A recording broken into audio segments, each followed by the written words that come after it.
अब देखिए आपकी बुक के अकॉर्डिंग नया चैप्टर चालू कर रहे हैं। मैकेनिक्स बुक में मेरे पास जो बुक है उसमें चैप्टर नंबर 3 है। चैप्टर का नाम लिखा हुआ है स्टेबल एंड अनस्टेबल इक्विलिब्रियम।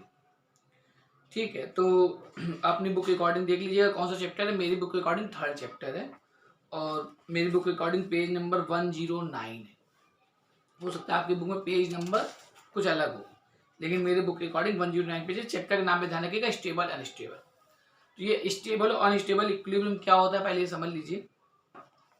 देखिए जहां पर चैप्टर स्टार्ट हो रहा है, ये पेपर में डेफिनेशन भी पेपर में पूछी जाती है कि व्हाट इज द या डिफाइन करके कि stable and unstable equilibrium define. ठीक है, उस पर शॉर्ट नोट कई बार आ चुका है, तो ध्यान रखिएगा। आपको अगर एक डिफिनेशन पेपर में आती है तो बुक में जहां पर चैप्टर स्टार्ट है वहां हेडिंग लिखी हुई है स्टेबल एंड अनस्टेबल इक्विलिब्रियम। तो उसमें 3 पैराग्राफ मेरे पास बुक में लिखे हुए हैं। फर्स्ट पैराग्राफ में डिफिनेशन लिखी हुई है, तो पेपर में अगर आपका आएगा तो फर्स्ट पैराग्राफ जो डिफिनेशन लिखा है वो अभी हम पढ़ेंगे इसको, और प्लस एग्जाम्पल। एग्जाम्पल में ये हमने पहले से बना रखा है, इसको भी एक्सप्लेन करेंगे। तो आपको डेफिनेशन और प्लस ये एग्जाम्पल लिखा हुआ है, ये एग्जाम्पल लिख के आना है। बुक का फिगर ना देखिएगा, बुक में उन्होंने थोड़े फिगर उल्टे बना दिए कुछ। ठीक है, मतलब गड़बड़ फिगर बने बुक में, जिसे हमने तीनों फिगर यहाँ बना रखे हैं। हाँ, तो देखिए स्टेबल अनस्टेबल जहाँ पर बुक में स्टार्ट हुआ, पहले हम बुक से डेफिनेशन पढ़ दे रहे हैं और आप भी जाए वीडियो पास करके एक बार ध्यान से पढ़िएगा, फिर हम उसको मतलब समझाते हैं। पहले जो लिखा है पढ़ दे रहे हैं। लिखा है a body is said to be stable equilibrium when it is slightly displaced from its position of equilibrium, then forces acting on body tend to make it return towards its position of equilibrium. It is unstable, यहाँ तक जहाँ पर 2.5 line खत्म वहां पर ये stable का इन्होंने डेफिनेशन बता दिया। फिर उसके बाद लिखा है it is an unstable equilibrium when it is slightly displaced the forces tend to move it still further from its position of equilibrium. ये अनस्टेबल लिखा हुआ है। लिखा है इट इज न्यूट्रल इक्विलिब्रियम, तीसरा भी है। देखिए ये लिखा है स्टेबल, अनस्टेबल और ये न्यूट्रल। ठीक है, if the forces acting on its displaced position are in equilibrium, ये लिखा हुआ है। अगर जितना हमने फर्स्ट पैराग्राफ पढ़ा, अगर पेपर में डेफिनेशन आएगी तो आप ऐसे ही लिखिएगा और एग्जाम्पल में ये लिखना है। इसकी लैंग्वेज हम बता देंगे कैसे लिखनी है, फिगर देख के लिखनी रहेगी। तो पहले जो बुक में लिखा है हमने रीड कर दिया, आप भी जाए रीड करिएगा, लेकिन पहले समझ लीजिए फिर रीड करेंगे तो दोबारा समझ में आएगा। देखिए सबसे पहले स्टेबल इक्विलिब्रियम होता क्या है। लिखा है मान लीजिए कोई बॉडी है, उसको आपने जरा सा स्लाइटली डिस्प्लेस किया। स्लाइटली मतलब थोड़ा सा डिस्प्लेस किया, और थोड़ा सा डिस्प्लेस करने पे बॉडी वापस अपनी जगह पे आपने जरा सा डिस्प्लेस किया, और उस बॉडी में जो भी फोर्सेस लगे, इंटरनल एक्सटर्नल जो भी, ठीक है, तो उन फोर्सेस की वजह से आपने बॉडी को यहां से वहां ट्रांसफर किया और बॉडी वापस अपने आप वापस आ जाए उसी जगह पर, तो ये स्टेबल इक्विलिब्रियम कहलाता है। दूसरा अनस्टेबल क्या होता है, मान लीजिए आपने किसी बॉडी को जरा सा डिस्प्लेस किया तो वो अपनी जगह पर वापस ना आए, लेकिन अगली स्टेबल पोजीशन पर जाकर ठहर जाए, तो ये अनस्टेबल है। और तीसरा है कि आपने बॉडी को जितना डिस्प्लेस किया और छोड़ा तो जहां पर आपने छोड़ा वहीं रुकी रहे। ठीक, फिर से रिपीट कर रहे हैं, आपने बॉडी को थोड़ा सा डिस्प्लेस किया, फिर बॉडी को छोड़ना है, नहीं कि बॉडी पकड़े रहे।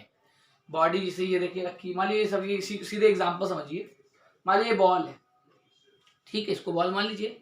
ये बॉल देखिए ऐसे बनाई गई है, मतलब जैसे बॉल का आपसे पूछा नॉर्मली सेंटर ऑफ ग्रेविटी कहाँ पर होता है, तो किसी बॉल का सेंटर ऑफ ग्रेविटी कहाँ पर होता है, सेंटर पे होता है। लेकिन ये बॉल मान लीजिए इस प्रकार बनाई गई है कि इसका सेंटर ऑफ ग्रेविटी होता है, ये सी सेंटर है, ये इसका डायमीटर है, और देखिए जी सेंटर ऑफ ग्रेविटी ऐसे बनाया गया बॉल को कि सेंटर ऑफ ग्रेविटी सेंटर से थोड़ा नीचे रहे। आप ये सोचेंगे ये कैसे बनाएंगे, तो हम तरीके बनाने की बताइए। मान लीजिए आपने थोड़ी बॉल नीचे की जो बॉल है, आधी बॉल वो आपने लोहे की बना दी और ऊपर लकड़ी की बना दी और जोड़ दी, तो बताइए नीचे लोहा ज्यादा भारी हो गया, ऊपर लकड़ी हल्की हो गई। तो बताइए अगर मान लीजिए आधी बॉल लोहे की हो, नीचे वाला पोर्शन लोहे का है और ऊपर लकड़ी का है, और आपने जोड़ दिया, पूरा बॉल तैयार हो गया, तो बताइए उसका सेंटर ऑफ ग्रेविटी सेंटर पर नहीं होगा, क्योंकि बताइए नीचे भारी चीज लगी है। ठीक है, तो सेंटर ऑफ ग्रेविटी मतलब नीचे होना चाहिए, मतलब ये नहीं कि सेंटर पे हो। बॉल इस प्रकार बनाई गई है कि जिसका सेंटर ऑफ ग्रेविटी कहां पर हो, सेंटर से नीचे। अब सपोज करिए बॉल यहाँ पर रुकी हुई है, किस वजह से रुकी है समझिए। बताइए ये यहाँ पर टच कर रही है सरफेस को, ठीक है, तो यहाँ पर नॉर्मल रिएक्शन आर ऊपर की तरफ लगेगा जहां पे कोई बॉडी टच करती है, और ये सेंटर ऑफ ग्रेविटी है तो इसका वेट डब्ल्यू नीचे की तरफ लगेगा, तो ये बॉल यहाँ पर रुकी रहेगी। आर और डब्ल्यू एक दूसरे के इक्वल होंगे, अपोजिट होंगे, तो यहाँ पर टोटल जो रिजल्टेंट फोर्स बनेगा वो जीरो रहेगा, बॉडी अपनी जगह रुकी है। मान लीजिए इसकी स्टेबल पोजीशन, मतलब इस जगह रुकी हुई है। ये जो भी बॉल थी वो जहां रखी है वो ऐसे रखी। फिर हमने क्या किया, बॉल को यहां से मान लिया ऐसे थोड़ा सा डिस्प्लेस। अब ध्यान सुनिएगा, ये देखिए इसका डायमीटर है AB, C इसका सेंटर है और G सेंटर ऑफ ग्रेविटी है। फिर हमने क्या किया, बॉडी को इसको जरा सा ऐसे पकड़, मतलब जमीन, ये जमीन पे रखी हुई है, दबा के इसका हल्का सा थोड़ा सा डिस्प्लेस किया। डिस्प्लेस वाले उधर की तरफ करा हमने ऐसे। तो देखिए ये डायमीटर हमने पुराना वैसे ही रखा। बताइए ए वाला जैसे ये डायमीटर मार्कर हम पकड़ लेना है। बताइए बॉडी जब घूमेगी तो इसका डायमीटर ऐसे घूमेगा, इसको उधर करेंगे जब, तो ये वाला डायमीटर जो है ये ऐसे मूव करेगा। तो जो ए था वो कहां पहुंच गया, A डैश पे। जो B था वो कहां पहुंच गया, B डैश पे। ठीक है, और ये पुराना AB पॉइंट हमने वैसे रखा है। बताइए जो जब ये घूमेगा तो ये G रे यहां पर आ जाएगा। यानी जब इस बॉडी को अब यहां से थोड़ा सा डिस्प्लेस किया, ये हमने दूर बनाया है, लगा है साइडली डिस्प्लेस, थोड़ा सा डिस्प्लेस, लेकिन बिल्कुल बगल बना देंगे तो पिछड़ पिछड़ हो जाएगा, थोड़ा सा दूर बना दिया। ठीक है, तो यहां से हमने इसको थोड़ा सा डिस्प्लेस किया। तो जब यहाँ पर बॉल रुकी हुई थी, इस समय ये बॉडी या बॉल इस जगह पर रुकी हुई थी। किस वजह से रुकी है, क्योंकि जब ये यहाँ टच करा तो नॉर्मल रिएक्शन लगेगा R ऊपर की तरफ, और ये इसका सेंटर ऑफ ग्रेविटी था। तो ये कहां पर लगा हुआ है, नीचे की तरफ W, दोनों एक दूसरे के इक्वल अपोजिट होंगे तो रुक जाएगा। फिर हमने इसको थोड़ा सा डिस्प्लेस किया। अब बताइए ऐसी स्थिति में, बताइए बॉल सरफेस को यहाँ टच कर रही, तो नॉर्मल रिएक्शन तो ऐसे ही लगेगा R। लेकिन बताइए जब इसको घुमाया गया, इसको उधर करा गया ऐसे, तो इसका ये वाला जो डायमीटर था वो थोड़ा सा ऐसे घूम गया ये। तो इस डायमीटर पर सेंटर ऑफ ग्रेविटी था, और जब इसको आप इसको स्लाइटली डिस्प्लेस उधर की तरफ करेंगे तो ये डायमीटर ऐसे के बजाय ऐसे घूम जाएगा, तो सेंटर ऑफ ग्रेविटी इसका यहाँ आ जाएगा। अभी मान लीजिए उसको पकड़े हुए, अभी हम दबाए, अभी इसको छोड़ेंगे, ऊपर से हाथ डालेंगे तो छूट जाएगी। अब जरा समझिए ध्यान से, इस स्थिति में जहां पर बॉडी टच कर रही है तो नॉर्मल एक्शन तो ऐसे लगेगा, लेकिन अब की उसका सेंटर ऑफ ग्रेविटी था यहां पहुंच गया तो W इसका नीचे तरफ लगेगा। तो बताइए यहाँ पर ये कपल बना देंगे, R और W मिलकर बताइए बॉडी को वापस घुमा देंगे। ये ध्यान रखिएगा, हमने ऊपर से हाथ हटा लिया। ये ना बहुत कुछ लोग सोचते हैं कि अभी पकड़े हुए तो वापस कैसे आ जाएगी। यहाँ से हमने पकड़ा, ये रुकी हुई थी, यहाँ पर हमने दबाया, थोड़ा सा इसको डिस्प्लेस किया और ऊपर से हाथ हटा लिया। जब ऊपर से हाथ हटा लेंगे तो इस बॉडी में कितने फोर्स लगे, इस समय पर 2 लगे, एक R लगा है, एक W लगा है। तो बताइए मूवमेंट बनाएंगे, ठीक है, क्योंकि अपोजिट नहीं, मतलब बिल्कुल नहीं, ये इधर जाएगा तो बताइए किसी बॉडी पे अगर एक फोर्स ऐसे और एक फोर्स ऐसे लगा है तो ये बॉडी को वापस ऐसे घुमाएगा। ठीक, कब तक घुमाएगा, बताइए जैसे ही ये इस पोजीशन में आएगा घूम के, मतलब R और W जस्ट अपोजिट हो जाएंगे। बताइए यहाँ जस्ट अपोजिट नहीं, ऐसे स्थिति में आ जाए तो बताइए R और W एक दूसरे को बेकार कर देंगे, तो बॉडी यहाँ पर आके वापस रुक जाएगी। यानी कि यहाँ पर देखिए R और W एक ही लाइन ऑफ एक्शन पे लगे हैं, एक ही लाइन ऑफ एक्शन पे R और W अपोजिट लगे तो रुकी हुई है। वहां एक ही लाइन ऑफ एक्शन नहीं रहेगी, क्योंकि आपने इसको जरा सा डिस्प्लेस किया, जिस वजह से ये वाला डायमीटर थोड़ा सा घूम गया। तो R तो यही लगेगा, लेकिन G बताइए खिसक के इधर आ जाएगा, तो W और R मिलकर एक मूवमेंट बना देंगे। मूवमेंट की वजह से बॉडी वापस इधर घूमेगी। ठीक है, तो ये जब वापस घूमना चालू होगी तो ये नहीं पार करके उधर निकल जाएगी। जैसे जैसे बॉडी घूम के वापस आ रही होगी, और जैसे ही R और W ऐसी पोजीशन में आएंगे, ऐसी पोजीशन मतलब R और W एक ही लाइन ऑफ एक्शन पे जैसे ही आएंगे तो दोनों एक दूसरे को बेकार कर देंगे, तो बॉडी वापस वहां रुक जाएगी। अब जरा इसको देखिए, ये स्टेबल इक्विलिब्रियम। जब आपने किसी बॉडी को थोड़ा सा डिस्प्लेस किया और डिस्प्लेस करने के बाद छोड़ दिया और बॉडी अपनी जगह वापस आ गई, तो ये स्टेबल है। देखिए अनस्टेबल, इसमें देखिए अंतर ये कि अब की हमने बॉडी ऐसे बनाई कि इसका सेंटर ऑफ ग्रेविटी सेंटर से ऊपर रहे। मतलब इसमें देखिए सेंटर ऑफ ग्रेविटी G था, C के नीचे था, ये हमने अब के ऐसे बनाया। आप कह सकते हैं ऊपर लोहा कर दीजिए, नीचे लकड़ी कर दीजिए, ऐसे रख दीजिए, तो बताइए सेंटर ऑफ ग्रेविटी ऊपर की तरफ होएगा। अब देखिए ये AB डायमीटर है, ये C सेंटर ऑफ ग्रेविटी है, यहाँ पर टच करे तो R ऐसे लगेगा ऊपर की तरफ, और यहाँ सेंटर ऑफ ग्रेविटी तो W नीचे की तरफ लगेगा। अभी बॉडी यहाँ रुकी हुई है, हमने फिर को इसको दबाया और इसको थोड़ा सा डिस्प्लेस किया। जब डिस्प्लेस करेंगे तो ये वाला डायमीटर, AB वाला डायमीटर की नई पोजीशन हो जाएगी A डैश B डैश। जो AB वाला डायमीटर घूम के कहां पहुंच जाएगा, A डैश B डैश पे। तो बताइए सेंटर ऑफ ग्रेविटी ये यहां था G पर, तो G यहां पहुंच जाएगा। अब ऐसी स्थिति में बताइए यहां पर बॉडी टच कर रही जमीन पर, तो R तो यहां लगेगा, लेकिन सेंटर ऑफ ग्रेविटी बताइए यहां के बजाय कहां पहुंच गए, यहां पर। अभी इसको दबाए हुए हैं तो इसका वेट W नीचे की तरफ लगेगा। अब जैसे हमने बॉडी को ऊपर से छोड़ा तो बताइए ये वाला R और ये वाला W मिलकर बॉडी को वापस नहीं घुमाएगा, बताइए ये इधर लगा तो बॉडी आगे की तरफ घूमेगी, आगे जाएगी लगातार, और फिर आगे घूमते घूमते घूमते घूमते कहां तक जाएगी, जिस पोजीशन पे G R एक ही लाइन ऑफ एक्शन पे आ जाएंगे तो एक दूसरे को बेकार कर देंगे और फिर बॉडी रुक जाएगी। मतलब कि यहाँ पर बॉडी जो थी रुकी थी। हमने इसको थोड़ा सा डिस्प्लेस किया और डिस्प्लेस करके छोड़ दिया, तो डिस्प्लेस करके छोड़ने में आपकी वापस नहीं आ रही, इस वाले वापस आ जाएगी, क्योंकि देखिए इसके फोर्स के डायरेक्शन देखेंगे तब पता चलेगा। अगर आपने फिजिक्स पढ़ी होगी तो मालूम होगा ये इधर लगा ये इधर लगा, तो बॉडी वापस घूम के यहाँ पर आ जाएगी वापस, मतलब ये दोनों मिलकर बॉडी को ऐसे घुमाएंगे। ठीक, लेकिन यहाँ पर देखिए देख के पता चला कि बॉडी को आगे घुमाएंगे, तो यहाँ से आपने डिस्प्लेस किया, यहाँ तक ले गए, फिर छोड़ दिया, तो जो ये डायरेक्शन आर और डब्ल्यू के हैं इनको देख के पता चला कि बॉडी वापस नहीं घूमेगी, उधर घूमेगी, आगे घूमेगी जाके, मतलब घूम चलती चली जाएगी और फिर रुकेगी कब? रुकेगी तब जब आर और डब्ल्यू जो है वो अपनी ऐसी पोजीशन पे आ जाए, यानी कि इस वाले को बोलते हैं अनस्टेबल। अनस्टेबल मतलब बॉडी को आपने स्लाइटली डिस्प्लेस किया और स्लाइटली डिस्प्लेस करने के बाद वापस नहीं है, लेकिन अगली जो इक्विलिब्रियम पोजीशन में जाके रुकेगी तो वो अनस्टेबल है। ठीक, इसमें क्या था, दोनों में डिफरेंस समझ लीजिए। इसमें क्या था, इसमें यह था कि आपने बॉडी को डिस्प्लेस किया, थोड़ा सा डिस्प्लेस करने के बाद बॉडी वापस अपनी जगह पर आ जाएगी, रुकेगी। इसमें क्या है, डिस्प्लेस करने पे अपनी जगह वापस नहीं आएगी, लेकिन अगली जो इक्विलिब्रियम पोजीशन होगी, नेक्स्ट इक्विलिब्रियम पोजीशन पे जाके रुकेगी, तो ये अनस्टेबल। और इसमें देखिए ये नॉर्मल स्फीयर है। कैसा स्फीयर? जिसमें सेंटर ऑफ ग्रेविटी, मान लीजिए आपका स्फीयर का ऐसा है जिसका सेंटर ऑफ ग्रेविटी पर ही है, मतलब देखिए सी और जी एक ही जगह पर है। इसमें देखिए सी और जी अलग है, एक बार ऊपर था जी, एक बार जी नीचे था, अब की देखिए जी सी पर ही है, मतलब ये नॉर्मल स्फीयर जो आप जानते हैं।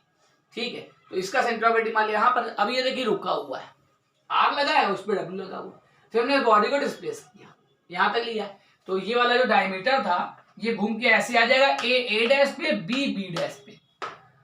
ठीक, अब बताइए जी आपका सेंटर ही पता, तो बताइए जी आपका यही बना रहेगा सेंटर पे, सेंटर तो हिल नहीं रहा है, बताइए ये लाइन घूम रही है, ये लाइन जब सेंटर तक घूमेगी तो जी अपनी जगह बना रहेगा।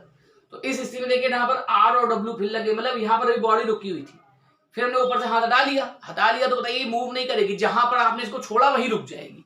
बताइए यहाँ पर हमने इसको छोड़ा तो बताइए ये आर था ये डब्ल्यू था, ये आर और डब्ल्यू लगे हुए, आर और डब्ल्यू जो लगे एक दूसरे के अपोजिट है, एक ही लाइन ऑफ एक्शन पे रुकी रहेगी, ना मतलब ना वापस जाएगी ना आगे जाएगी, जहां पर आप इसको छोड़ देंगे वहीं रुकी रहेगी, तो ये कहलाता है न्यूट्रल इक्विलिब्रियम। ठीक है, तो पहले तो डेफिनेशन इंपॉर्टेंट है, पेपर में आती है। क्या डेफिनेशन बताई? एक स्टेबल बताया, एक अनस्टेबल बताया और एक क्या बताया, न्यूट्रल। ठीक, अब अगर बुक से डेफिनेशन अब पढ़ेंगे जो लिखा है फर्स्ट पैराग्राफ तो समझ जाएगा। फिर से रिपीट कर रहे हैं, स्टेबल एंड इक्विलिब्रियम क्या होता है? अगर किसी बॉडी को स्लाइटली डिस्प्लेस किया जाए, ठीक, और बॉडी वापस अपनी इक्विलिब्रियम पोजीशन पे आ जाए, मतलब आपने उसको डिस्प्लेस किया देन छोड़ दिया और बॉडी फिर से वापस अपनी जगह पर आ जाए, तो ये कहलाता है स्टेबल। ठीक, अनस्टेबल क्या होता है? बॉडी को आपने थोड़ा सा डिस्प्लेस किया तो बॉडी वापस ना आए, लेकिन अगली जो इक्विलिब्रियम पोजीशन है वहां जाके ठहरे, तो ये कहलाता है अनस्टेबल। और तीसरा क्या कहलाता है? बॉडी को आपने जहां पर छोड़ा वहीं रुक जाए, ना आगे जाए ना पीछे जाए, तो ये कहलाता है न्यूट्रल इक्विलिब्रियम। ठीक है, जैसे आपने अगर देखा होगा तो एक प्लास्टिक का खिलौना आता है बच्चों का, ठीक, उसको गिराओ तो गिरता नहीं, अगर आपने ध्यान दिया हो नीचे से भारी कर देते हैं। प्लास्टिक का हवा भरी रहती है, प्लास्टिक का होता है टेडी बियर टाइप को, बड़ा सा छोटा भी आता है, तो उसमें नीचे क्या, अगर किसी ने देखा बच्चों को खिलौना होता है तो नीचे से क्या करते हैं, भारी करते हैं, उसको आप खड़ा करते हैं ऐसे, इस प्रकार बना होता है, कुछ भी बना देते हैं, वाली बना दिया हमने कोई टेडी बियर टाइप का, ऐसे बना दिया कुछ भी खिलौना बच्चों का, यहाँ नीचे भारी कर देते हैं, नीचे से भारी होता है और ये अंदर हवा भरी रहती है। अब नीचे से भारी होने की वजह से इसका सेंटर ऑफ ग्रेविटी, बताइए मान लीजिए इसकी सिमेट्री है, सेंटर ऑफ ग्रेविटी नीचे से भारी कर दिया, नीचे आपने लोहा लगा दिया ज्यादा सा, तो यहाँ नीचे आ जाता है। फिर आपने अगर बॉडी को, अगर आपने खिलौना देखा हो छोटे बच्चों का, इसको जब गिराते हैं ऐसे मारेंगे तो वापस फिर से खड़ा हो जाएगा, ऐसे मारेंगे फिर से खड़ा हो जाएगा, ऐसे मारेंगे फिर से खड़ा हो जाएगा। ठीक है, तो ये एक्चुअली में इसी प्रिंसिपल पे काम करता है, ये स्टेबल वाला है। ठीक, तो यही कह रहे हैं कि आपका डिफिनेशन आपको मालूम है, पेपर में डेफिनेशन आती है, ये फिगर आपको यहीं से बनाने हैं, बुक से फिगर ना बने कि बुक में थोड़ा गड़बड़ फिगर बने, उल्टे साइड बने, और प्लस दो ही बने, हमने न्यूट्रल वाला बुक में फिगर नहीं बनाया, तो हमने तीनों बना दिए, स्टेबल, अनस्टेबल और न्यूट्रल। अब आपका काम ये है कि बुक से जो डेफिनेशन लिखी है फर्स्ट पैराग्राफ में वो पूरी दोबारा पढ़िए, अभी चाहे वीडियो पॉज कर लीजिए, दोबारा पढ़ लीजिए इन फिगर को देखते हुए। ठीक, और दूसरी चीज़ क्या है, अपनी कॉपी में डेफिनेशन लिखनी भी है उसका फर्स्ट पैराग्राफ प्लस एग्जाम्पल में आप क्या लिखेंगे, ये फिगर बनाएंगे, और देखिए बुक में देखेंगे तो लिखा हुआ है an example of stable unstable, book में हेडिंग पड़ी हुई है। ठीक है, तो वही एग्जाम्पल में जो चीज़ लिखी हुई है वो काफ़ी ज़्यादा इंग्लिश लिखा है, फर्स्ट सेकंड थर्ड पार्ट में लिखा है, फर्स्ट पार्ट सेकंड पार्ट, तो फर्स्ट पार्ट स्टेबल का है उसमें ये फिगर बनाइएगा, सेकंड पार्ट अनस्टेबल का है उसमें ये फिगर बनाइएगा, मेरा वाला फिगर बनाइएगा, बुक से ना बनाइएगा, और थर्ड वाले में इन्होंने फिगर नहीं बनाया न्यूट्रल का, उसमें ये फिगर बनाइएगा। ठीक, अब उसमें जो इतना सारा अंग्रेजी लिखा हुआ है ये याद ना करिएगा, ये आपको बताइए समझा दिया गया। तो ये जो बोला गया है उसी को इंग्लिश में लिखा गया है कि क्या क्या वर्किंग प्रोसेस, उसको पढ़ेंगे तो समझ में आ जाएगा, उसको लर्न नहीं करना। लर्न आपको पहला पैराग्राफ डिफिनीशन लर्न करनी, जो डिफिनीशन लिखी है वो याद रखिएगा, वैसे पेपर में लिखिएगा। जो एग्जाम्पल लिखा है तो एग्जाम्पल की इंग्लिश याद मत करिएगा, उसको पढ़ लीजिएगा, ये फिगर ध्यान रखिएगा, और उनको पढ़ के बाद जो इसमें बताया गया क्या करा गया, डिस्प्लेस किया गया, स्लाइटली मूव टूवर्ड्स बैक हो गया, ठीक है, किस वजह से, तो वो सब थोड़ा रीड करना है केवल। मतलब एग्जाम्पल वाला पोर्शन अपनी कॉपी में लिखिएगा लेकिन पेपर में रीड करके जाना है। डिफिनीशन अपनी कॉपी में लिखनी है लेकिन लर्न करके जानी है। डिफिनीशन एग्जैक्टली वैसी जैसी लिखी हुई है, ठीक है। तो आप ये वीडियो पॉज करके पहले उसका डिफिनीशन पढ़ लीजिए, साथ में और क्या पढ़ लीजिए, जो बुक में एग्जाम्पल लिखा है, example of stable unstable neutral, उसको भी रीड करिए वीडियो पॉज करके, और ये फिगर बनाइए। इतना करिए पहले आप, उसके बाद आगे बढ़ते हैं। ठीक, आपने कल लिया होगा, अब इसको हटाई दे रहे। तो डेफिनेशन फिर से रिपीट करना है, डेफिनेशन बुक से लिखना है, एग्जाम्पल बुक से लिखना है, लेकिन एग्जाम्पल को लर्न नहीं करना है। एग्जाम्पल रीड करेंगे और ये फिगर से समझा हुआ है, फिगर देख देख के पेपर में लिखना रहेगा, एग्जाम्पल की बिना करना करिएगा, ठीक है। और अगर चलिए ठीक है, इतना कोई दिक्कत नहीं, इसको हटाई दे। अब चलिए इसके क्वेश्चंस पे आते हैं। पहले थ्योरम आपको कुछ बताए थे स्टेटमेंट, थ्योरम का प्रूव नहीं करना है, थ्योरम का केवल स्टेटमेंट बताएंगे, उनसे आपके क्वेश्चंस होंगे। देखिए थ्योरम क्या है, इसमें बेसिकली हमें 3 थ्योरम के स्टेटमेंट बताने हैं, जिसमें से एक एक करके बताएंगे। पहले पहला थ्योरम बताएंगे, उससे रिलेटेड जो क्वेश्चन है वो कराएंगे, तब सेकंड, फिर उसका थर्ड, ठीक है। देखिए पहला थ्योरम ये है कि मान लीजिए आपका ये कोई लोअर सरफेस है, लोअर सरफेस मतलब कोई स्फीयर है, स्फीयर का पार्ट है ये बड़ा स्फीयर कोई है, और इसके ऊपर कोई मान लीजिए छोटा स्फीयर ही रखा हुआ है,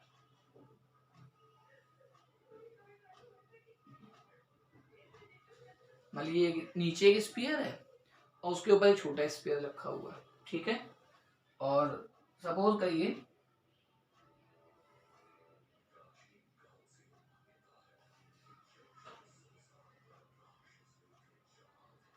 ये जो बॉडी है, नीचे वाले का रेडियस कैपिटल आर है और ऊपर वाले का स्मॉल आर है, ये ओ है। इस पॉइंट को चलिए हम और कुछ कर दे रहे हैं, एल कर दे रहे हैं, इस प्रकार से। मतलब लोअर बॉडी का रेडियस कैपिटल आर से डिनोट किया गया है और अपर बॉडी का रेडियस स्मॉल आर से डिनोट किया गया है, और अपर बॉडी का सपोज करिए सेंटर ऑफ ग्रेविटी ये, ठीक है।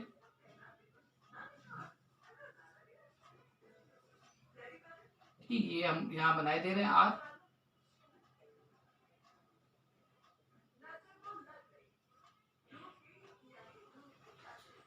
और इसका सेंटर ऑफ ग्रेविटी मान लीजिए सपोज करिए, सेंटर ऑफ ग्रेविटी की पॉइंट ऑफ कांटेक्ट देखिए एल है, दोनों बॉडी का पॉइंट ऑफ कांटेक्ट क्या है, एल। तो एल पॉइंट ऑफ कांटेक्ट से अपर बॉडी के सेंटर ऑफ ग्रेविटी का डिस्टेंस जो है मान लीजिए एच है, L G equals to H. अब मान लीजिए बॉडी कोई रखी हुई है बड़ी सी, उसके ऊपर ये कोई छोटी बॉडी रख दी गई। अब इसमें स्टेबल अनस्टेबल की कंडीशन आपको डायरेक्ट लिखवा रहे हैं। ये जो लिखवाने जा रहे हैं एक्चुअली में क्या है, थ्योरम है, थ्योरम का प्रूव नहीं करवाया जा रहा है। आप हेडिंग लिख लीजिएगा थ्योरम 1, ठीक है।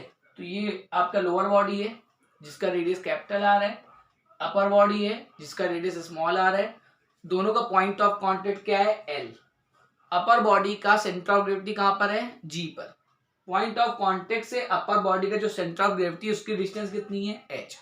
अब बात आ रही कि ऐसे कोई बॉडी वाली ये रखी हुई है, इक्विलिब्रियम में रखी हुई है, फिर आपने इस बॉडी को जरा सा डिस्प्लेस किया तो आपको लग रहा होगा कि ये गिर जाएगा। तो ऐसा ये ना लगने से मतलब नहीं है, ठीक है। बताइए जरा सोचिए ध्यान से, ये हमने जो फिगर बनाया इसके हिसाब से सोचिए, बहुत लोगों लगेगा हाँ इसको उधर करेंगे तो गिर ही जाएगा नीचे की तरफ, ऐसा नहीं है। बताइए नीचे वाला बॉडी का रेडियस पर डिपेंड करेगा। जरा सोचिए, देखिए नीचे वाले बॉडी का रेडियस, ये नीचे वाले बॉडी का रेडियस को बड़ा कर दीजिए और ये रख दीजिए छोटा सा यहाँ पर, ये अपर बॉडी। अब बताइए अब आपको क्या महसूस होएगा, ऐसा लगेगा हाँ जरा थोड़ा सा डिस्प्लेस करेंगे तो कोई यहाँ पर टिका रहेगी, ठीक है, या थोड़ा सा डिस्प्लेस करेंगे तो कोई वापस वहीं पर चला जाए। तो वो सब सेंटर ऑफ ग्रेविटी का खेल है। तो मतलब दिमाग में ये नहीं आना चाहिए, जैसे इस फिगर को देख के दिमाग में ये आ सकता है कि हम जरा सा भी डिस्प्लेस करेंगे तो गिर जाएगा नीचे की तरफ।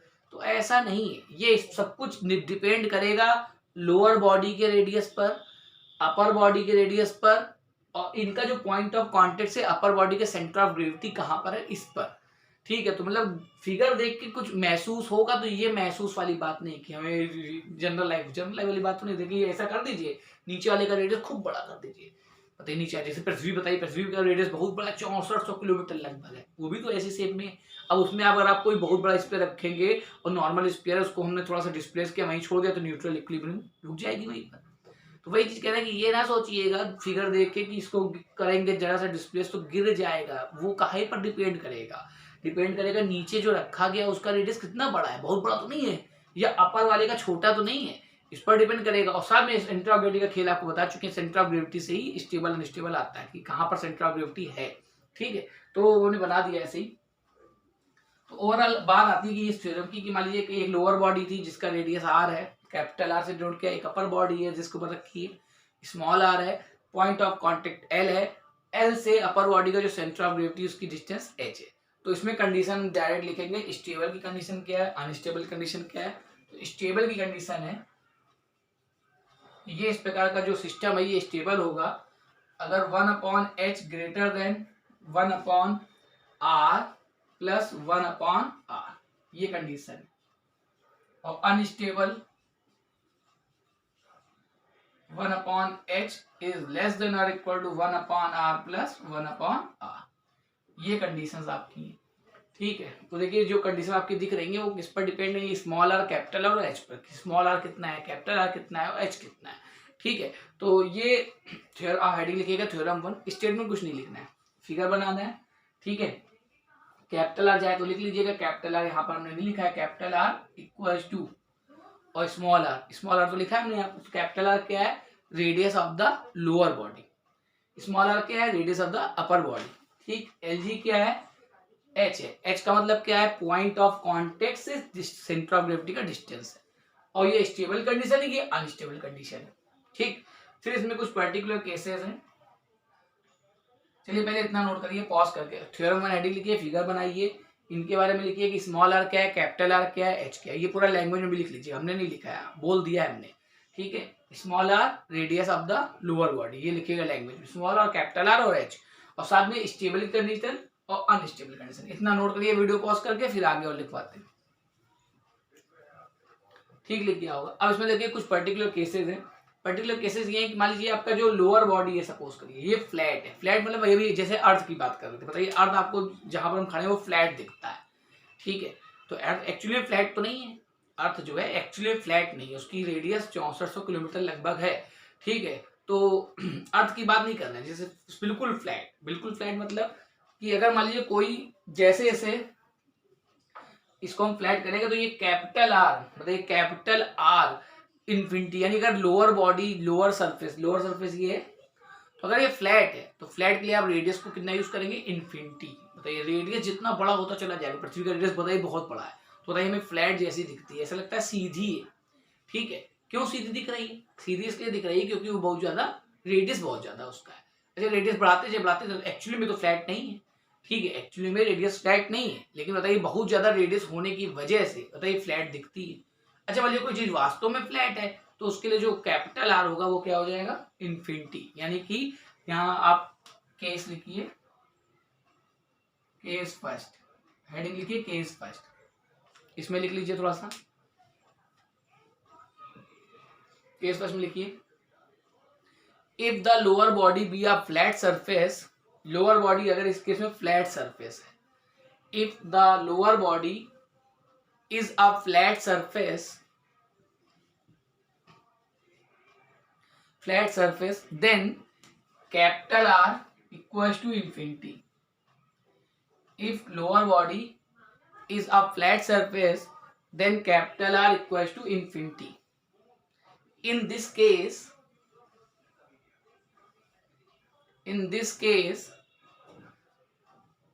the above conditions,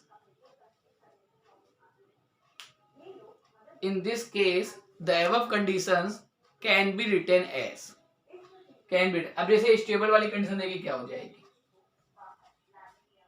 हाँ बताइए कैपिटल आर लग जाएगा इन्फिनिटी। भाई अगर ऐसा हुआ, अगर लोअर बॉडी जो है फ्लैट सरफेस तो कैपिटल आर इन्फिनिटी होगा, लगाएंगे इन्फिनिटी। अच्छा, 1/इन्फिनिटी जीरो हो जाएगा, यानी आ जाएगा स्टेबल के लिए आ जाएगा 1/h ग्रेटर देन 1/r, और जब आप क्रॉस मल्टीप्लाई कराएंगे तो आप लिख सकते हैं R ग्रेटर देन H। ये आपको अलग से याद नहीं करना है, हम लिखवाए दे रहे हैं, जब होगा तो आप याद यही रखिए, मेन कंडीशन यही है। ये चूंकि फॉर्मेलिटी चल रही लिखवाए दे रहे, मेन कंडीशन यही है। अगर किसी क्वेश्चन में लोअर बॉडी फ्लैट सरफेस हो तो आप यही कंडीशन लगाएंगे और कैपिटल R जगह इन्फिनिटी लगा दीजिएगा। ठीक है, ये नहीं कि अलग से याद करना है, बिल्कुल नहीं याद करना है, याद सिर्फ यही करना है। ठीक है, तो बताइए यहाँ पर आ जाएगा, ये 0 हो जाएगा टर्म, तो ये इधर जाएगा, इधर जाएगा, तो स्टेबल हो जाएगा। और अनस्टेबल क्या हो जाएगा? अनस्टेबल हो जाएगा, तो इसमें कैपिटल R इन्फिनिटी लगाएंगे, तो 0 हो जाएगा टर्म, ये इधर, तो R लेस देन और इक्वल टू H। यानी केस फर्स्ट में अगर लोअर सरफेस आपका फ्लैट है, लोअर सरफेस फ्लैट है, तो कैपिटल R इन्फिनिटी हो जाएगा। तो ये जो कंडीशन है वो ऐसी, फिर से रिपीट कर रहे हैं, ये ना याद रखिएगा कि लोअर सरफेस फ्लैट है तो हम ये दोनों कंडीशन याद करेंगे, नहीं याद करेंगे, पेपर में आएगा तो आप कर लेंगे, ये याद रखना है। ये वाला लोअर बॉडी आपका फ्लैट सरफेस है तो कैपिटल R इन्फिनिटी लगाएंगे तो ये अपने आप आ जाएगा, इसमें कैपिटल इन्फिनिटी लगाएंगे तो अपने आप आ जाएगा। ठीक, नोट करिए। फिर लिखिए केस सेकेंड। हाँ, केस सेकंड में अपर बॉडी मान लीजिए फ्लैट सरफेस है, अपर बॉडी फ्लैट है मान लीजिए। ठीक है, तो इसमें लिखिए if the upper body is a flat surface, if the upper body is a flat surface, is a flat surface, then अब बताइए मान लीजिए अपर बॉडी फ्लैट सरफेस है, मान लीजिए इस पे आपने कोई लकड़ी का तख्ता रख दिया, नीचे ऐसे था, ऊपर कोई लकड़ी का तख्ता रख दिया, लकड़ी का तख्ता बताइए फ्लैट होता है, तो अपर बॉडी अगर फ्लैट है तो स्मॉल r इन्फिनिटी हो जाएगा, तो स्मॉल r कितना हो गया? इन्फिनिटी। ठीक है, लिखिए फिर नीचे लिखिए भाई पुरानी इसमें जो लैंग्वेज लिखी है, जो भी लिखवाई हम भूल गए क्या लिखवाया। In this case the above condition can be written as, ऐसे साइड लिखवाया है, in this case the above conditions can be written as. हाँ, तो स्टेबल की कंडीशन क्या हो जाएगी? बताइए स्टेबल कंडीशन आपकी हो जाएगी, स्मॉल r इन्फिनिटी लगेगा, तो ये स्टेबल, स्मॉल r इन्फिनिटी लगेगा, ये 0 हो जाएगा, तो ये इधर चला जाएगा, तो r ग्रेटर देन h। और अनस्टेबल क्या हो जाएगा? तो इसमें लगाएंगे स्मॉल r इन्फिनिटी 0 हो जाएगा, तो r लेस देन और इक्वल टू h। तो ये आपको एडिशनल केस हैं जो कि आपको याद नहीं करने, लिखवाए गए साथ में, रिक्वायरमेंट है, लेकिन आपको मेन कंडीशन जो लिखी है वो याद रखनी। ठीक, नोट करिए, पॉज करके लिखिए।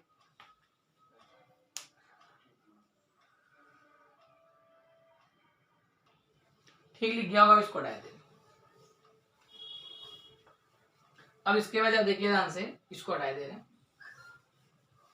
ये लिखा रहने देते हैं हम कंडीशंस किनारे, या हटाइए। अब देखिए आपको क्वेश्चन का थ्योरम 1 हो गई आपकी, 2 थ्योरम भी और बची है, वो बाद में लिखवाएंगे जब उनकी जरूरत पड़ेगी, तब बीच बीच में लिखवाएंगे। अब देखिए कुछ बॉडी के सेंटर ऑफ ग्रेविटी की आपको नॉलेज होनी चाहिए, तब क्वेश्चन आप कर पाएंगे। तो पहले हम ये लिखवा रहे हैं कि कुछ बॉडी के सेंटर ऑफ ग्रेविटी लाइन से लिखवाए थे, वो देख लीजिए। जैसे मान लीजिए नंबर 1 पे कोई ट्रायंगल है, कोई भी ट्रायंगल ले लीजिए मान लीजिए। ठीक है, तो इसका मालूम होना चाहिए आपको सेंटर ऑफ ग्रेविटी कहां पर होता है, इसके मीडियन पे होता है। इसकी 3 मीडियन, मान लीजिए मिडिल पॉइंट है इसका M, तो यहां से इसको मिलाया मिडिल पॉइंट को, इसका सेंटर ऑफ ग्रेविटी यही मीडियन में कहीं होता है G पर, और ये पूरे मीडियन को 2:1 में डिवाइड करता है, 2:1, ऊपर से 2 होता है और नीचे से कितना होता है? 1। ठीक है, तो मान लीजिए कोई ट्रायंगल आपका है, कोई भी ट्रायंगल, तो हमने केवल एक ही मीडियन बनाया है, तीन बनाने चाहिए, तीनों जहाँ पे करते हैं वो सेंटर ऑफ ग्रेविटी होता है। तो इसका सेंटर ऑफ ग्रेविटी यहाँ पर होता है, जो इस मीडियन को 2:1 में डिवाइड करता है, ऊपर से 2 होता है, नीचे से 1। ये पहला हो गया, इन सब चीजों की जरूरत पड़ेगी, ध्यान रखिएगा। नंबर 2, मान लीजिए आपको कोई हेमिस्फीयर है,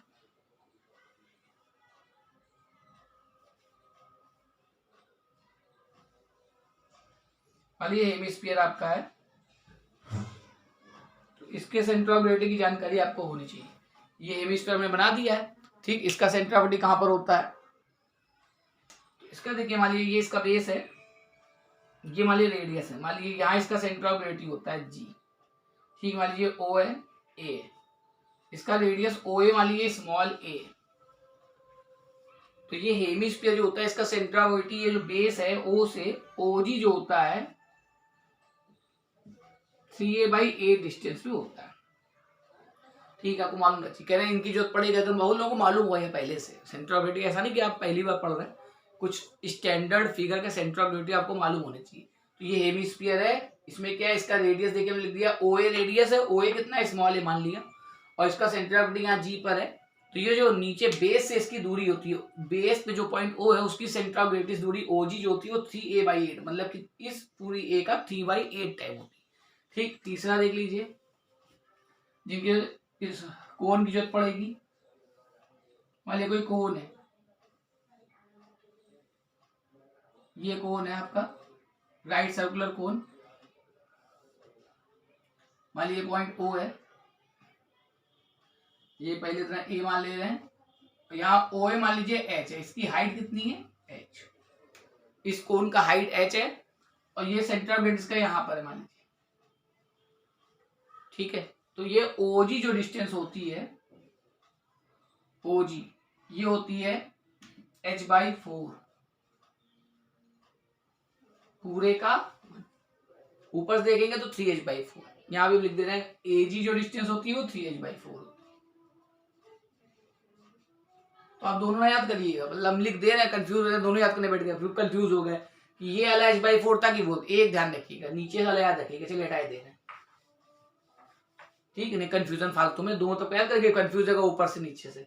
तो ये OG डिस्टेंस जो है, मतलब इसमें भी देखिए हमने बेस से लिखा है, सेंटर ऑफ ग्रेविटी के बेस से डिस्टेंस 3a/8, A क्या है रेडियस, यहाँ पर हाइट है इसकी H, तो बेस से centre of gravity distance H/4। ठीक है, तो ये 3 स्टैंडर्ड फिगर हो गए जिनके सेंटर ऑफ ग्रेविटी आपको बता दिए गए। बस अब इसके अलावा शायद जरूरत नहीं पड़ेगी, जरूरत पड़ेगी तो हम उसी समय बता देंगे, अब जरूरत शायद नहीं पड़ेगी। तो आप ये नोट कर लीजिए पॉज करके। ठीक लिख गया होगा, उसको हटा देना।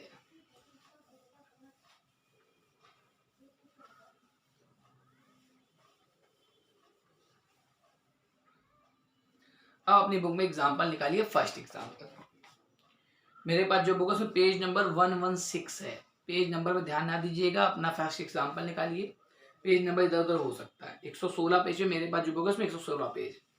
एग्जाम्पल नंबर 1 बहुत मोस्ट इंपॉर्टेंट है, पेपर में खूब आया है, बहुत ज्यादा इंपॉर्टेंट। ठीक है, अक्सर आता रहता है। क्या लिखा है, पढ़ गए तो बुक से आप क्वेश्चन पढ़िएगा। हम यहाँ क्वेश्चन चूंकि थ्योरेटिकल टाइप के हैं तो हम यहाँ लिखेंगे नहीं क्वेश्चन, ठीक है, हम बुक से पढ़ेंगे, आप वीडियो पॉज करके बुक से पढ़िए। एक बार हम पढ़ दे रहे हैं, लिखा है अ hemisphere rest in equilibrium on A sphere of equal radius. एक हेमिस्फीयर है, और क्वेश्चन पढ़ेंगे तो पता चलेगा एक हेमिस्फीयर एक स्फीयर। क्या करा गया है, एक स्फीयर के ऊपर एक हेमिस्फीयर रख दिया गया है, so that the equilibrium is unstable. Prove करना है इक्विलिब्रियम अनस्टेबल है when the curved surface rest on the sphere। ठीक, यानी कि जो स्फीयर का कर्व सरफेस है वो इसके टच में stable, and the flat surface of hemisphere rest on the sphere. मतलब हेमिस्फीयर में दो पार्ट, अभी हमने हेमिस्फीयर बनाया था, तो हेमिस्फीयर स्फीयर तो पूरी तरह से कर्व होता है, जो पूरा फुल स्फीयर होता है पूरा कर्व है, लेकिन इसको आधा काट दिया जाए तो हेमिस्फीयर में दो प्रकार के सरफेस है, एक कर्व सरफेस है ये गोल वाला, और जब काट देंगे आधा तो नीचे फ्लैट सरफेस आ जाएगा। तो क्वेश्चन दोबारा पढ़िएगा, हमने पढ़ दिया, अब वीडियो पॉज करके पढ़िएगा। क्या करा गया, करें एक हेमिस्फीयर के ऊपर एक स्फीयर के ऊपर एक हेमिस्फीयर रखा गया है। ठीक है, जैसे देखिए रफ फिगर बना रहे, बताइए ये स्फीयर है, अब मान लीजिए यहाँ ऊपर आपको हेमिस्फीयर रखना है, तो हेमिस्फीयर तो दो प्रकार से रख सकते हैं, एक तो हेमिस्फीयर पलट के रख सकते हैं ऐसे, और एक या तो ऐसे रख सकते हैं हेमिस्फीयर। बताइए दोनों स्थितियों में स्फीयर के ऊपर हेमिस्फीयर रखा है। अब इस वाले में बताइए क्या है, इस वाले में हेमिस्फीयर का जो कर्व्ड सरफेस है वो इसके कांटेक्ट में, और इस वाले में जो हेमिस्फीयर का फ्लैट सरफेस है वो इसके कांटेक्ट में। तो प्रूव करना अगर आप इसको ऐसे रखेंगे तो ये अनस्टेबल है, और प्रूव करना अगर इसको ऐसे रखेंगे तो ये स्टेबल है। ठीक, तो वीडियो एक बार वीडियो पॉज करिए, वीडियो पॉज करके आराम से क्वेश्चन पढ़िए। ठीक है, वीडियो पॉज करके हम भी क्या कर रहे हैं, फिगर बनाए दे रहे हैं, वीडियो पॉज करके हम क्वेश्चन फिगर बनाए दे रहे हैं, आपको फिगर डायरेक्ट बना हुआ दिखेगा। ठीक है, तो आप वीडियो पॉज करके क्वेश्चन पढ़िए। ठीक, हम फिगर बनाए दे रहे हैं इसका। ठीक, देखिए हमने देखिए फिगर बना दी, आपने क्वेश्चन बुक से पढ़ लिया होगा, प्लस हमने ऊपर ये देखिए जो थ्योरम आपको लिखाई थी वो भी हमने शॉर्टकट में लिख दी। आपको ये नहीं नोट करना है, फिगर नोट करना है, केस 1 केस 2 क्या करना है प्रूफ। ये एक स्फीयर है, कह रहे हैं उतनी ही जितनी रेडियस का स्फीयर, रेडियस क्वेश्चन में शायद दी नहीं है, ठीक, हाँ नहीं दे रखी है तो रेडियस के लिए हम कुछ मान लेंगे अभी। कहना जितना रेडियस का ये है उतनी रेडियस का हेमीस्फीयर है। मान लीजिए इसका रेडियस हम स्मॉल ए माने तो ऊपर जो हेमीस्फीयर रखा है उसका भी रेडियस कितना है, स्मॉल ए। तो कह रहे हैं कि अगर ऐसी स्थिति रखेंगे मतलब इसका जो हेमीस्फीयर का जो कर्व्ड सरफेस है अगर वो नीचे वाले स्फीयर के कांटेक्ट में तो अनस्टेबल प्रूफ करना है, और अगर इसका फ्लैट सरफेस इसके कांटेक्ट में है तो स्टेबल प्रूफ करना है। फिर देखिए ये सब मिला के ये वाला थ्योरम, इस वाले थ्योरम में क्या था, 3 थ्योरम है तो अभी आपने एक ही पढ़ी है कि एक सरफेस के ऊपर कोई दूसरा सरफेस रखा। ये थ्योरम इस चीज की कि एक सरफेस है उसके ऊपर क्या रखा है, कोई दूसरा सरफेस। ठीक है, तो एक सरफेस ये है इसके ऊपर दूसरा सरफेस रखा है, इसमें भी एक के ऊपर दूसरा रखा हुआ है। ठीक, तो इसमें लिखा है स्टेबल हो जाए अनस्टेबल, इसमें 3 चीज जरूरत पड़ती है। एक तो ये लोअर बॉडी जो है उसका रेडियस जिसका नाम इसमें कैपिटल आर है, फिर अपर बॉडी का रेडियस। तो अपर बॉडी के रेडियस मतलब नहीं हमको पीछे बताया, कंफ्यूजन ना हो। बताइए अपर बॉडी ये रखी है इसमें, तो बताइए इसका ये सरफेस जो कांटेक्ट में है इस समय इसका अगर इसका रेडियस ए है तो इसका भी रेडियस ए है, उसने बताया था इक्वल रेडियस है। इस वाले केस में स्मॉल आर की जो वैल्यू होगी वो स्मॉल ए होगी अगर आप रेडियस मान लें स्मॉल ए। लेकिन देखिए इस वाले में फ्लैट सरफेस कांटेक्ट में, तो भाई जो सरफेस कांटेक्ट ये नहीं कि आप इस वाले में रेडियस लगा देंगे इसका, नहीं, तो इसीलिए आपको 2 डिडक्शन लिखवाए प्रूफ के बाद। बताइए नीचे वाले का रेडियस तो चलिए आपका स्मॉल ए है, लेकिन जो ये कांटेक्ट में सरफेस है, बताइए जो सरफेस कांटेक्ट में है वो तो फ्लैट है। तो ये ना सोचिएगा कि इसका रेडियस ए लगेगा, बिल्कुल गलत। जो कांटेक्ट में सरफेस है, बताइए जैसे इसमें देखिए कांटेक्ट में जो सरफेस है वो ये वाला है, कर्व सरफेस। इस वाले फिगर में अंतर, जो कांटेक्ट में सरफेस है वो कर्व सरफेस है जिसका रेडियस स्मॉल है। इस वाले में जो कांटेक्ट में सरफेस है वो फ्लैट है, फ्लैट सरफेस अगर है कांटेक्ट में तो ये। कुछ लोग ये भी सोच सकते हैं ये तो अंदर घुस जाएगा, तो कंफ्यूजन ना पालिए, ध्यान रखिएगा ये सब ठोस है। ठोस का मतलब जैसे अमरूद को आधा काटेंगे तो उसको रख सकते हैं, कुछ लोग प्लास्टिक की बॉल हो सकता है काट रहे हो तो सोचेंगे ये कैसे आ जाएगा, वो तो अंदर धस जाएगा। प्लास्टिक की बॉल खोखली होती है, प्लास्टिक जब खोखली होती है, खोखली हो सकता है कोई कुछ लोग दिमाग में चल रहा हो कि प्लास्टिक की बॉल काट दी गई तो वो रख थोड़ा पाएगी, वो तो अंदर चली जाएगी, धस जाएगी अंदर। ये जितना भी लिखा है क्या है, जब कभी भी लिखा होगा मान लीजिए कहीं हॉलो होगा तो लिखा रहेगा, खोखले की बात करेगा तो बताएगा, लिखा रहेगा। और स्पेयर में कुछ नहीं लिखा है तो आपको ठोस मानना है, सॉलिड वाला। ठीक है, तो भाई यहाँ पर 2 कंडीशन लिखी, उसमें हमें एच चाहिए, आर चाहिए, स्मॉल आर चाहिए, 3 चीजें चाहिए। यानी कि इसका रेडियस जो सरफेस कांटेक्ट में है उसका रेडियस, और पॉइंट ऑफ कांटेक्ट से अपर बॉडी का सेंटर ऑफ ग्रेविटी का डिस्टेंस। पॉइंट ऑफ कांटेक्ट पर देखिए फिगर में हमने दोनों बी बी बना रखा है, बी और बी, ये पॉइंट ऑफ कांटेक्ट है। एच क्या था, पॉइंट ऑफ कांटेक्ट से अपर बॉडी का जो सेंटर ऑफ ग्रेविटी उसका डिस्टेंस। तो चलिए केस फर्स्ट हमने देखा, अब इसकी बात करते हैं, इसको चलिए छोड़ते हैं, केस फर्स्ट लिखते हैं। हाँ, केस फर्स्ट में क्या है ये लिखा है, तो केस फर्स्ट में, और चलिए फिगर बनाइए और लेट केस फर्स्ट के पहले एक लाइन और लिखिएगा क्योंकि रेडियस दिया नहीं है तो लिख दीजिए क्या लैंग्वेज लिखेंगे, फिगर बनाइए पॉज करके। चलिए केस 1 अभी ना लिखिएगा,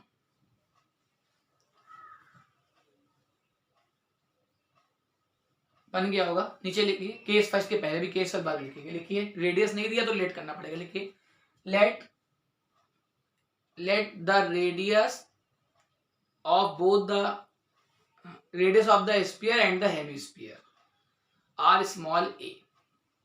Let the radius या रेडियाई भी लिख सकते हैं of the sphere and hemisphere, उसने क्वेश्चन बता रखा है दोनों का रेडियस सेम है, is small a, ठीक है। तो अब देखिए हम केस फर्स्ट कर रहे हैं, ध्यान सुनिएगा, केस फर्स्ट चल रहा है अभी, जो कुछ भी चलेगा वो केस फर्स्ट के लिए चलेगा। या नाम बदल दीजिए नहीं तो आपको कंफ्यूजन हो सकता है। बी चलिए एल एम, कुछ लोग हो सकता है कंफ्यूज, इसलिए हम नाम बदल दे रहे हैं, ये कुछ भी बदल दीजिए, इसमें अलग नाम रखे उसमें अलग नाम रखे, क्यों बदलने की बात बताएंगे। ठीक है, हमने एल डाल दिया, ये एम डाल दिया, इस प्रकार। ठीक है, तो केस फर्स्ट में अब बताइए हमने इसका रेडियस यानी केस फर्स्ट वाला फिगर 2 वाला भूल जाइए, तो ए बी कितना हो जाएगा, बताइए ए बी रेडियस हमने स्मॉल ए माना है, और थ्योरम के हिसाब से बताइए ये जो लोअर सरफेस है उसका कैपिटल आर होता है, तो कैपिटल आर बताइए लिखा है, तो कैपिटल आर भी इसको लिख सकते हैं, ये थ्योरम का नोटेशन आ गया। ठीक है, अब बताइए इसमें ये वाला सरफेस कांटेक्ट में, तो ये जो सरफेस कांटेक्ट में इसका रेडियस भी स्मॉल है, तो थ्योरम के हिसाब से स्मॉल आर यानी बीसी आप लिख सकते हैं, बीसी। तो बीसी कितना है, स्मॉल आर है, और स्मॉल आर ही है, ये स्मॉल, ठीक है। मतलब ये जो नोटेशन है वो थ्योरम में जो यूज करे गए हैं वो है, और रेडियस को हमने स्मॉल ए मान लिया, इसका रेडियस स्मॉल है, उसका रेडियस स्मॉल है। अब इसमें देखिए एच भी चाहिए, तो एच होता है पॉइंट ऑफ कॉन्टेक्ट से डिस्टेंस। तो चलिए यहाँ देखिएगा, यहाँ पर जो बीजी डिस्टेंस होगी, पॉइंट ऑफ कॉन्टेक्ट बी है, अपर बॉडी सेंटर होगी, तो बीजी डिस्टेंस जो है ये आपका एच है। अब बात आती है कितना, तो यही इसीलिए आपको लिखवाया था, ये हेमीस्फीयर है। तो हेमीस्फीयर का अभी हमने फिगर आपको बना के दिखाया था, ऐसे रखा था हेमीस्फीयर, और बताया था ये सेंटर ऑफ ग्रेविटी है, ये अगर ए है पूरा, ये पूरा रेडियस ए है, ये मान लीजिए ओ है, तो ओजी जो होता है वो पूरे का कितना होता है 3a/8, 3a/8 ओजी डिस्टेंस। मतलब जो इसका सरफेस ये बेस है, बेस से इसकी दूरी होती है 3a/8। तो ये बीसी आपको चाहिए, तो ये सीजी डिस्टेंस आपकी जो होगी यहाँ पर सीजी डिस्टेंस ये हो जाएगी 3a/8। सीजी बेस बताइए इसका ये है ना, तो इसके बेस से यहाँ दूरी CG/3 पर। लेकिन आपको यहाँ पर चूंकि एच जो है पॉइंट ऑफ कॉन्टेक्ट से दूरी है, तो ये आपको बीजी चाहिए, तो बीजी कैसे निकल सकती है बताइए, BC माइनस BG CG, ठीक है।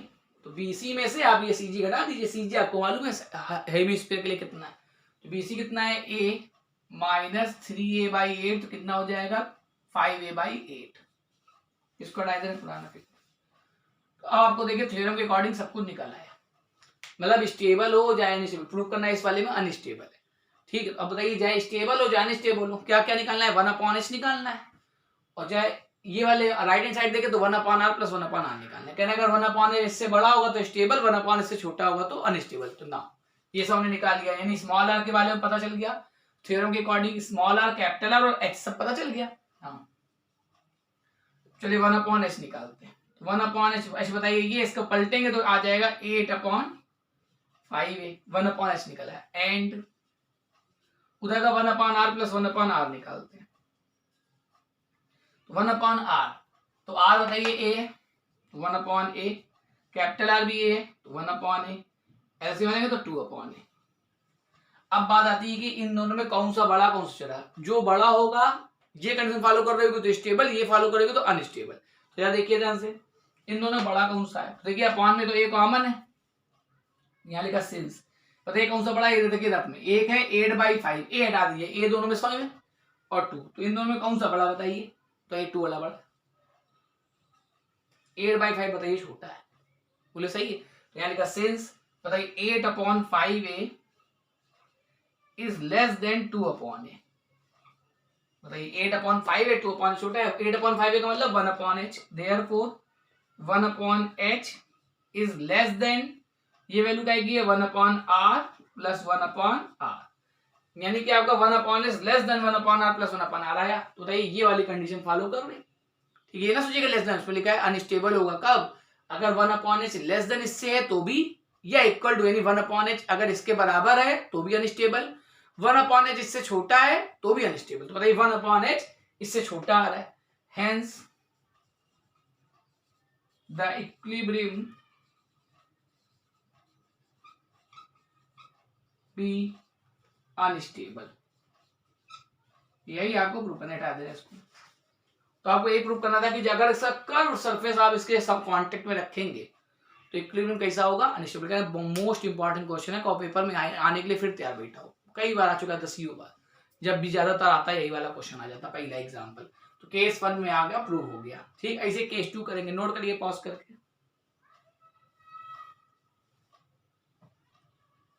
ठीक लिख गया होगा। हम केस 2 चालू करते हैं, हमने देखिए सब नंबर बदल दिया, आपकी कंफ्यूजन ना है। केस 2 आप यही वाला फिगर देखिएगा, इसको भूल जाइए। केस 2 में भी तो यही आपको HR चाहिए, हाँ, तो लोअर बॉडी का रेडियस बताइए LM है, तो वो तो आपका स्मॉल a है, इसको देखिए क्या है LM है, ये आपका कैपिटल R हो गया फॉर्मूले के हिसाब से, ठीक। अपर सरफेस देखिए जो इसमें अपर सरफेस, तो अपर सरफेस जो कांटेक्ट में वो क्या है, फ्लैट है, ठीक। तो यानी समझ लगे इसमें BC कुछ नहीं, सीधे क्या स्मॉल r जो है वो इंफिनिटी आ जाएगा। इस फॉर्मूले में स्मॉल r क्या है, अपर बॉडी जो कांटेक्ट में सरफेस है उसका रेडियस, तो इसका रेडियस स्मॉल ए ना लगा, बोलो यहाँ कंफ्यूज हो सकते हैं। क्या कंफ्यूज आ सकता है, कहेंगे अपर बॉडी का रेडियस तो स्मॉल ए, नहीं, जो सरफेस कांटेक्ट में है, बताइए इस समय जो सरफेस कांटेक्ट में वो फ्लैट है, फ्लैट सरफेस कांटेक्ट में, तो उसका रेडियस कितना है, इन्फिनिटी, तो ये स्मॉल आर इन्फिनिटी हो गया। फिर पॉइंट ऑफ कांटेक्ट ये, सेंटर ऑफ ग्रेविटी ये, तो mg आपका h है, जो mg है वो क्या है, h, और ये लिखा है तो सीधे 3a/8 है, घटाने की जरूरत नहीं है, ये सीधे कितना होता है, 3a/8 होता है। तीनों चीजें आपकी आ गई, सीजी के भी हटा दे रहे हैं, ये सब कुछ केस 2 का चल रहा है। तो केस 2 में lm क्या है, कैपिटल आर है, लोअर बॉडी का रेडियस स्मॉल ए माना है, फ्लैट सरफेस कांटेक्ट में तो फॉर्मूले के हिसाब से स्मॉल आर इन्फिनिटी हो गया, और पॉइंट ऑफ कांटेक्ट से अपर बॉडी के सेंटर ऑफ ग्रेविटी की दूरी जो है वो mg जो कि 3a/8 है। अब इसको भी ऐसे निकालना चालू किया जैसे पहले किया था, एग्जैक्टली वैसे ही पूरा करना है। 1/h निकालना है, 1/r 1/r निकाल दे रहे हैं। तो भाई इस वाले केस में ये h है, 1/h करेंगे तो कितना हो जाएगा, 8/3, 1/r plus 1/r, small are कितना है, इन्फिनिटी, कैपिटल आर कितना है, a, तो ये आ जाएगा 1/a। ठीक, अब देखिए इन दोनों बड़ा कौन सा, तो a तो कॉमन है, एक है 8/3, अब नीचे का a हटा दे रहे हैं, और एक है 1, कौन सा बड़ा है, बताइए, ये बड़ा है, तो यानी 8/3a is greater than 1/a। अब 8/3 जो है वो 1/h है, 1/a कितना है, 1/r प्लस 1/r, ये आ गया। तो देखिए कंडीशन फॉलो कर रही, 1/h greater than 1/r plus 1/r, ये फॉलो कर रहा है, ये क्या है, स्टेबल, तो hence the equilibrium is be stable. तो यही आपको प्रूव करना है, काफी इंपॉर्टेंट क्वेश्चन है, बहुत सरल भी है, बस आपको फॉर्मूला मालूम होना चाहिए, स्टेबल कंडीशन, अनस्टेबल कंडीशन, और कब इन्फिनिटी वाला कॉन्सेप्ट जो है भाई फ्लैट सरफेस कांटेक्ट में होगा तो अपर वाली बॉडी का आर जो हो जाएगा वो कितना हो जाएगा, इन्फिनिटी। ठीक, चलिए नोट करिए, पॉज करके लिखिए इसको। ठीक, लिख गया होगा, इसको हटा दे। अब देखिए एग्जाम प्रॉब्लम 2 बताते हैं, हम वीडियो पॉज करके प्रॉब्लम 2 का फिगर बनाए देंगे, क्योंकि ये सामने फिगर बनाने में बड़ा समय लगता है, तो फिगर हम बनाए दे रहे हैं, आप लोग वीडियो पॉज करके प्रॉब्लम नंबर 2 इसके बाद लगा हुआ है, a lamina in the form of आइसोस्केल ट्रायंगल, ये वाला क्वेश्चन है। आप वीडियो पॉज करके क्वेश्चन आराम से पढ़िए, बुक में फिगर बना है, फिगर बनिए, हम वीडियो पॉज करके फिगर बनाने जा रहे हैं। ठीक, पढ़ लिया होगा हमने, देखिए फिगर बना दिया, थोड़ा सा लिख भी दिया। अब चलिए देखिए, हम पढ़ रहे हैं बुक से, आपने पढ़ लिया होगा, समझ में आ गया, क्वेश्चन आ गया होगा। लिखा है a lamina in the form of आइसोस्केल ट्रायंगल, ये मान लीजिए कोई आपका लेमिना आइसोस्केल ट्रायंगल मतलब समद्विबाहु त्रिभुज है, तो समद्विबाहु त्रिभुज जो है इसमें दो भुजाएं बराबर होती हैं, तो ये ए बी और बी सी इक्वल है। आगे पढ़ रहे हैं, whose vertical angle is alpha, चलिए आपको नाम मालूम हल्का बता दें। देखिए इस आइसोस्केल ट्रायंगल क्या, समद्विबाहु त्रिभुज, इसमें दो भुजाएं बराबर होती हैं, इसमें ये और ये साइड अगर इक्वल है तो इन साइड से लगा हुआ ये वाला जो एंगल होता है ये वर्टिकल एंगल कहलाता है। ठीक, सब ये सबको मालूम होगा, ये क्लास 6-7 की बात है, लेकिन बताए दे। ठीक, दो साइड इक्वल है, ये साइड इक्वल है, तो ये वर्टिकल एंगल कहलाता है। बस भाई इसमें 3 एंगल है ना, ये तो ऐसी स्थिति वर्टिकल एंगल कौन सा होता है, दोनों इक्वल साइड के बीच का जो एंगल होता है वो वर्टिकल एंगल होता है।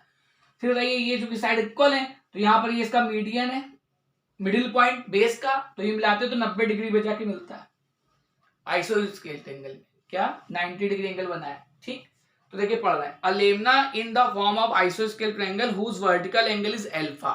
ठीक है, तो देखिए पूरा एंगल आपका है, ये वर्टिकल एंगल है, ये ए बी और बी सी साइड इक्वल है, उसने दे रखा है कि जो साइड इक्वल है उसके कांटेक्ट में रखना है। कोई सोच सकता है कि ए सी वाला कांटेक्ट में रखें, हमने बताया बी सी वाला इस पे कांटेक्ट में रखा है, तो आगे लिखा है वो पढ़ रहे हैं, पूरा चलिए पढ़ दे रहे हैं। A lemma in the form of isosceles triangle whose vertical angle is alpha is placed on a sphere of radius r.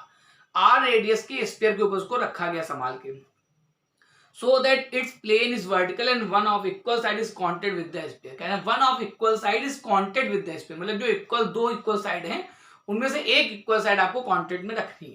तो देखिए इक्वल साइड आपकी, देखिए हमने यहाँ लिख रखा है, कहाँ लिखा है, देखिए बी ए बी और बी सी, देखिए ए बी और बी सी, ट्रायंगल था ए बी सी, उसकी दो साइड इक्वल है ए बी बी सी, तो एक इक्वल कह रहा है कांटेक्ट में रखो, तो ये बी सी हमने कांटेक्ट में रखी, तो इन साइड की लेंथ क्वेश्चन में दे रखी है स्मॉल ए। ठीक है, फिर लिखा है so that if the triangle be slightly displace its in own plane, कहना ये जो ट्रायंगल आपने रखा है मान लीजिए संभाल के रखा, तो थोड़ा सा आप डिस्प्लेस करिए इधर उधर, ठीक है, the equilibrium is stable if condition देखिए where A is the one of the equal side. जो स्मॉल ए है क्वेश्चन में दिया है वो क्या है, दोनों इक्वल साइड की लंबाई है, तो वो हमने लिख रखी है कि ए बी और बी सी इक्वल साइड्स हैं, उनकी लंबाई कितनी, स्मॉल है। फिर देखिए दे रखा है A B C alpha angle a vertical angle, तो जब ये चूंकि ये मीडियन है एडी हम मिला है, देखिए 90 डिग्री बना रखा है, क्या बनाया 90 डिग्री, तो ये इसका एक मीडियन होगा। इस ट्रायंगल का सेंटर ऑफ ग्रेविटी यहाँ होगा जी पर, और चूंकि ये दोनों साइड इक्वल है तो पूरा एंगल अल्फा था, देखिए पूरा एंगल अल्फा है, तो जो एबीडी और डीबीसी है, ए बी डी और डीबीसी दोनों बराबर बराबर, एक अल्फा बाई टू हो जाएगा। ये मीडियन पे सेंटर ऑफ ग्रेविटी होता है, तो ये देखिए मीडियन हमने एक बनाया है, तीनों बनाने की जरूरत नहीं है, तो ये देखिए सेंटर ऑफ ग्रेविटी बना दिया, ठीक है। और जो नीचे जो स्फीयर है उसका रेडियस कितना दे रखा है, स्मॉल आर, तो देखिए जो ओएन है ये आपका स्मॉल आर है, तो आपको इतनी चीज इंफॉर्मेशन दे रखी है कि भाई लोअर बॉडी जो स्फीयर है उसका रेडियस स्मॉल आर है, एबीसी आपका अल्फा है जिसका आधा आधा alpha by two alpha two हो जाएगा, A B B C equal to A. अब देखिए थ्योरम आपका फिर से भाई, आपने जो ये थ्योरम पढ़ी है इसमें क्या है, एक बॉडी के ऊपर दूसरी बॉडी रखी जाए तो स्टेबल अनस्टेबल की कंडीशन क्या है, तो देखिए एक बॉडी के ऊपर दूसरी बॉडी रखी गई, स्टेबल अनस्टेबल कंडीशन ये है। अब बात आती है कि यह थ्योरम अगर हमें लगाना है तो इसके लिए तीन चीज चाहिए, एक तो लोअर बॉडी जो है उसका रेडियस, तो लोअर बॉडी का मालूम है कैप स्मॉल आर है, लेकिन बताइए इसमें इसका नोटेशन कैपिटल आर है, यानी कि फॉर्मूले के हिसाब से ये क्या है, कैपिटल आर, यही लिख दे रहे क्या है, कैपिटल आर, फॉर्मूले के हिसाब से जो आपने फॉर्मूला पढ़ा है उसके हिसाब से ये कैपिटल आर है। कैपिटल आर इस फॉर्मूले में क्या है, लोअर बॉडी का रेडियस, हाँ तो लोअर बॉडी बताइए ये है, इसका रेडियस कैपिटल आर, जो कि क्वेश्चन में स्मॉल आर दिया है, ये अल्फा है, और ये स्मॉल आर क्या चाहिए, फ्लैट सरफेस जो था कांटेक्ट में, तो देखिए स्मॉल आर इस क्वेश्चन का इन्फिनिटी है। यहाँ पर ये जो इसका ये जो कांटेक्ट में सरफेस है, अपर बॉडी का जो सरफेस कांटेक्ट में है, बताइए बीसी वाला सरफेस कांटेक्ट में, तो ये फ्लैट सरफेस है, तो स्मॉल आर हो जाएगा इन्फिनिटी, मतलब इसमें चाहिए कैपिटल आर, तो कैपिटल आर ये रेडियस जो कि स्मॉल आर है, स्मॉल कैपिटल में कंफ्यूजन हो जाएगी, उसके नोटेशन इसके नोटेशन अलग अलग है। फिर जो सरफेस फ्लैट वाला कांटेक्ट में उसका रेडियस इन्फिनिटी, और तीसरा क्या था, पॉइंट ऑफ कांटेक्ट से अपर बॉडी का सेंटर ऑफ ग्रेविटी, ये इसमें डायरेक्ट नहीं दिया, निकालना पड़ेगा, बताइए पॉइंट ऑफ कांटेक्ट फिगर में एन है, अपर सरफेस ये रखा है, इसका तो सेंटर ऑफ ग्रेविटी जी है, तो ये जो जीएन होगा बताइए ये पॉइंट ऑफ कांटेक्ट से ये जो दूरी है, और ध्यान रखिएगा सीधी होगी, कुछ लोग सोच सकते हैं जी यहां हो, तो कुछ लोग ऐसा भी सोच सकते हैं, नहीं यही होगा, अगर ऐसा नहीं है तो ये टिकेगा नहीं। भाई आप किसी बॉडी को स्लाइटली डिस्प्लेस कब करेंगे, जब वो इक्विलिब्रियम में रखी हो, जैसे मान लीजिए आपने स्फीयर के ऊपर ये किसी तरह सधा के रख दिया, टिका के रखा किसी तरह, मान लीजिए टिक ही नहीं रहा है, तो आप डिस्प्लेस क्या करेंगे, डिस्प्लेस कब करेंगे, जब आपके सामने ऐसा रखा हो तो आपने थोड़ा सा डिस्प्लेस किया। अब बात आती है कि रुकेगा कब, तो बताइए वही स्थिति होगी तब रुकेगा जब W और R एक दूसरे के अपोजिट लगे, तो जैसे सोचिए ध्यान से, बताइए यहाँ पर ये कांटेक्ट में है तो R बताइए ऊपर जाएगा, जैसे रफ फिगर देखिए, ये देखिए मान लीजिए आपने G यहां बना दिया तो इस पे टिकेगा नहीं, बताइए R तो यहां लगेगा, मान लीजिए G यहां इसी लाइन पे नहीं है, G आपका मान लीजिए यहां पर है तो ये W नीचे लगेगा।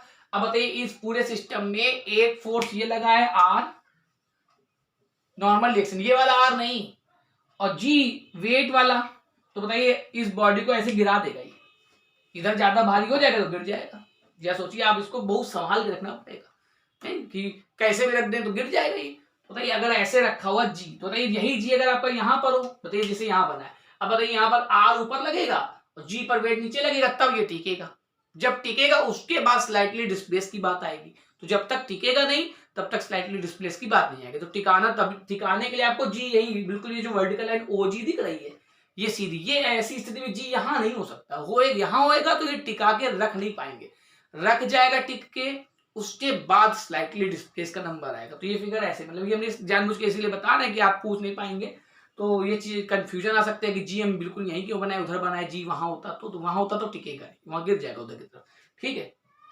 खैर चलिए इसको डालते हैं। अब बात आती है हम लोगों का मेन एम ये है, पिछले क्वेश्चन में सब कुछ पक्का पक्का है मेरा, हम लोगों को ये थ्योरम लगाने के लिए तीन चीज चाहिए, लोअर बॉडी का रेडियस जो कि स्मॉल आर है, जो बॉडी कांटेक्ट में है, जो सरफेस कांटेक्ट में उसका रेडियस जो कि इन्फिनिटी है, और पॉइंट ऑफ कांटेक्ट से अपर वाले के सेंटर ऑफ ग्रेविटी वाली जीएन दूरी चाहिए। जीएन दूरी जब तक नहीं पता चलेगी तब तक काम नहीं पता, ठीक, तो हम लोग को जीएन कैसे निकालना समझिए। यहाँ जीएन निकालने के लिए क्या क्या इन्फॉर्मेशन बताइए। अल्फा, ये एंगल अल्फा/2 है, ठीक है, हम लोग को जीएन निकालना है। और हम लोग बताइए जो अभी बताया था थोड़ी देर पहले बीडी डिस्टेंस, ठीक है, तो हम लोग बताइए ये डिस्टेंस मालूम है ए, ये डिस्टेंस मालूम है ए। तो क्या समझिए हम लोगों को, जैसे ट्रायंगल कोई देखिए, बताइए ट्रायंगल एबीडी देखिए, ट्रायंगल एबीडी में दो चीजों की जानकारी है, ये एंगल अल्फा/2 मालूम है और ये डिस्टेंस स्मॉल ए मालूम है। तो बताइए आप चाहें तो ये बीडी डिस्टेंस निकाल सकते हैं, बीडी, ठीक है। तो पहले इसमें देखिए बीडी निकालेंगे। अब जो भी हम ये काम करने जा रहे हैं ये हाई स्कूल लेवल की नहीं, हाई स्कूल में ऐसे बहुत सारे क्वेश्चन होते हैं, ये दिया है वो दिया तो ये निकाल लो, वो दिया ये दिया तो ये निकालो, वही करना है। हम लोग को जीएन पे एम करना है, जीएम निकालना है इनको, जीएन। तो जीएन कैसे निकलेगा, तो पहले बताए दे रहे हैं। बताइए जीएन के लिए देखिए ट्रायंगल बीजीएन, देखिए बीजीएन, इसमें ये एंगल मालूम है। अगर बीजी डिस्टेंस पता चल जाए या जीएन डिस्टेंस, तो बीजी पता चल जाएगी तब जीएन निकल आएगा। तो देखिए पहले इन ट्रायंगल एबीडी, बताइए इस ट्रायंगल में इस एंगल की जानकारी है, ये 90 डिग्री का एंगल है पूरा, इसकी जानकारी है, तो बताइए आप बीडी निकाल सकते हैं, ठीक है। तो बताइए आपका बेस आ रहा है और हाइपोटेनस आ रहा है, ठीक है, तो कॉस लगाइए, कॉस अल्फा/2, बताइए इस ट्रायंगल में कॉस अल्फा/2, तो क्या आ जाएगा BD upon AB, BD upon AB, जिसमें आपको ए बी मालूम है तो बी डी आपका निकल आएगा, बी डी अपॉन ये कितना है ए, तो दिस इंप्लाइज बी डी निकल आया, बी डी आ जाएगा ए कॉस। आप सोचिए आपको बी डी डिस्टेंस मालूम है, फिर अभी आज ही हमने आपको ट्रायंगल के बारे में लगाया कि ट्रायंगल में ये 2:1 होता है, बताइए ये इधर से 2 होता है इधर से 1 होता है, ठीक। तो आपको क्या निकालना है, बीजी निकल आएगा तो आपका जीएन निकल आएगा। आप ट्रायंगल लगाते हैं, इन ट्रायंगल बीजीएन, ये सेंटर ऑफ ग्रेविटी जो इस पूरे मीडियन को ऊपर से 2 और नीचे से 1 के रेशियो में डिवाइड करता है, ठीक। तो आपका जो बीजी डिस्टेंस होगा, बीजी बताइए पूरा टोटल 3 हो जाएगा, अगर रेशियो बात करें तो पूरा 3 हो जाएगा, जिसमें ये वाला 2 पार्ट है वो वाला 1 पार्ट है, तो ये हो जाएगा 2/3 ऑफ बीडी, ठीक है। तो बीजी आपका कितना आया 2/3 बीडी, जो बीजी डिस्टेंस है वो बीडी का कितना है 2/3, और बताइए वो जो जीडी अगर देखा जाए तो वो 1/3 होगा, ठीक है। तो यहाँ बीडी देखिए निकाल चुके हैं तो लगा दिए 2/3, बीडी कितना है ए कॉस अल्फा/2। ध्यान रखिएगा फोकस किस पे करना है, फोकस हम लोग करना है जीएन निकालना है। अब जीएन अब निकल आएगा, तो क्या किया पहले बीडी निकाला ये डिस्टेंस, उसके बाद देखिए बीजी निकाला ये डिस्टेंस, अब ट्रायंगल बीजीएन लेंगे, ठीक है, फिर से बीजीएन लिया, पता है आपको जीएन निकालना है, जीएन डिस्टेंस जिसमें आपको बीजी मालूम है, ठीक है। तो क्या आ रहा है, ये परपेंडिकुलर आ रहा है, हाइपोटेनस आ रहा है, साइन लगा देंगे, साइन अल्फा/2, साइन अल्फा/2 लगा बीजीएन में, ये अल्फा/2 है, क्या आ जाएगा जीएन अपॉन बीजी,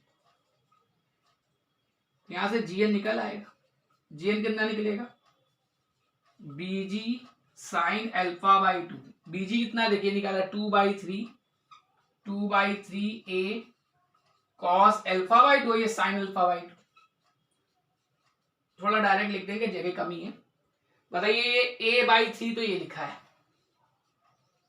a और 3, अच्छा देखिए लिखा 2 साइन अल्फा/2 कॉस अल्फा/2, 2 साइन अल्फा/2 कॉस अल्फा/2 कितना होता है साइन अल्फा, तो a/3 साइन अल्फा। अब देखिए जीएन हम लोग का क्या निकला, जीएन निकला, जीएन क्या था बताइए पॉइंट ऑफ कांटेक्ट से अपर वाली बॉडी के सेंटर ऑफ ग्रेविटी का डिस्टेंस, जो कि थ्योरम के हिसाब से h है, तो ये आपका h हो गया फॉर्मूले के हिसाब से, जो ये थ्योरम है उसके हिसाब से क्या है ये h, ठीक। नोट करिए पॉज करके, आखिरी में h लिखा हुआ बिल्कुल दिख रहा है आपको, थोड़ा सा कट रहा है, ठीक लिख गया होगा। आप चलिए ऐसा बढ़ाते हैं सर, कहना है आपको थ्योरम लगाने के लिए क्या क्या चाहिए मालूम होना चाहिए, थ्योरम लगाने का आपको चाहिए small h small r capital R, ठीक है। तो अब हम लोग ये चालू करते हैं, चाहे स्टेबल हो और चाहे अनस्टेबल, लोग लैंग्वेज क्या पढ़िए, देखिए क्या प्रूफ करना समझ लीजिए, लिखा है द इक्विलिब्रियम, लास्ट में जो क्वेश्चन लिखा है the equilibrium is stable if sine alpha is less then 3r/a, मतलब अगर इक्विलिब्रियम स्टेबल माने तो ये प्रूफ करें, इसका मतलब ये अगर इक्विलिब्रियम क्या माने स्टेबल, तो प्रूव करें sine alpha less than 3r upon a है। ठीक, तो चलिए चालू करते हैं।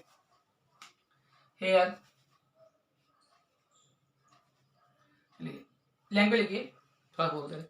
देखिए, the equilibrium is stable now, ऐसे लिख दी, now if the equilibrium is stable, now if the equilibrium is stable then, हाँ, इक्विलिब्रियम स्टेबल के लिए बताइए condition 1/h greater than 1/r plus 1/r। ये देखिए बॉक्स में लिख देना ताकि आपको समझ में आए फॉर्मूला है, क्योंकि कंफ्यूजन है स्मॉल और कैपिटल आर का। ठीक, अब यहां लिखे हेयर, हाँ h आपने कितना निकाला है बताइए, a/3 साइन अल्फा। इसमें स्मॉल आर क्या होता है, स्मॉल आर होता है जो सरफेस कांटेक्ट में है उसका रेडियस। तो बताइए सरफेस, फ्लैट सरफेस कांटेक्ट में है तो उसका रेडियस बताइए इन्फिनिटी। और कैपिटल आर बताइए आपका क्या है, लोअर वाले का रेडियस, तो इसका रेडियस स्मॉल आर दे रखा है। हल्का सा कंफ्यूजन को लोग ऐसे सोच सकते हैं, कैपिटल आर बराबर स्मॉल आर बराबर इन्फिनिटी, यानी कैपिटल आर इन्फिनिटी। नहीं, जरा दिमाग सब जो है ठीक से काम करिएगा। स्मॉल आर का मतलब जो सरफेस कांटेक्ट में उसका रेडियस, फ्लैट सरफेस इन्फिनिटी। और ये नोटेशन जो कि उसके फॉर्मूले के क्वेश्चन के मिलने इसलिए ऐसा है। कैपिटल आर का मतलब लोअर वाले का रेडियस, लोअर वाले रेडियस क्वेश्चन में स्मॉल आर दिया है। अब यहाँ सपोर्ट किए, ठीक है, तो ये स्टेबल के लिए कंडीशन है, उसने लिखा स्टेबल है तो ये प्रूव करो। तो बताइए 1/h, 1/h में पलट जाएगा पूरा। बताइए ये हो गया 1/h is greater than 1/r infinity और कैपिटल आर स्मॉल आर। ठीक है, तो यह जगह पलट के ऊपर चला गया 3/a sine alpha is greater than 1/r। Sine alpha उधर इधर कर देना, तो साइन कितना बन जाएगा, sine alpha is less then, उधर चला गया 3r/a। यही शायद आपको प्रूव करना है, sine alpha is less then 3, मतलब आपको स्टेबल मानना था तो स्टेबल मान के ये प्रूव करना था कि स्टेबल होगा अगर साइन अल्फा कैसा हो, लेस देन 3r/a। ठीक, चलिए नोट करिए, प्रूव हो गया क्वेश्चन।